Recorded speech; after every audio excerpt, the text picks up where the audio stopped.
ایران میں مظاہروں کے دوران ہلاک ہونے والے سیکیورٹی اہلکاروں اور شہریوں کی نماز جنازہ ادا کی گئی۔ ہزاروں افراد نے جلوس میں شرکت کی۔ ایران میں مظاہروں کا سلسلہ تھمنے کے بعد حالات معمول پر آنے لگے۔ ایرانی سرکاری چینل نے دوسرے روز بھی کوئی ہنگامہ آرائی نہ ہونے کا دعویٰ کیا ہے۔ ایران میں مظاہروں کے دوران ہلاک 100 سے زائد سیکیورٹی اہلکاروں اور شہریوں کی میتیں تہران میں جلوس کی شکل میں لائی گئیں۔ شہریوں نے سپریم لیڈر آیت اللہ علی خامنہ ای کی تصاویر بھی اٹھا رکھی تھیں۔ اس موقع پر ایرانی شہریوں نے حکومت سے اظہار یکجہتی کیا۔ دوسری جانب ایرانی وزیر خارجہ نے متحدہ عرب امارات کے وزیر خارجہ سے فون پر گفتگو میں بتایا کہ فورسز اور عوام نے بیرونی سازش ناکام بنا دی۔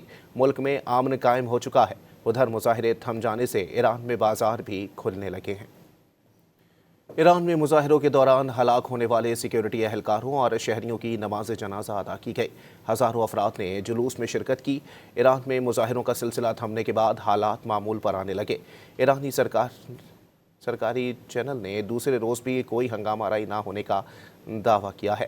ایران میں مظاہروں کے دوران ہلاک 100 سے زائد سیکیورٹی اہلکاروں اور شہریوں کی میتیں تہران میں جلوس کی شکل میں لائی گئیں۔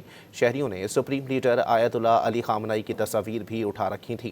اس موقع پر ایرانی شہریوں نے حکومت سے اظہار یکجہتی کیا۔ دوسری جانب ایرانی وزیر خارجہ نے متحدہ عرب امارات کے وزیر خارجہ سے فون پر گفتگو میں بتایا کہ فورسز اور عوام نے بیرونی سازش ناکام بنا دی۔ ملک میں امن قائم ہو چکا ہے۔ ادھر مظاہرے تھم جانے سے ایران میں بازار بھی کھلنے لگے ہیں۔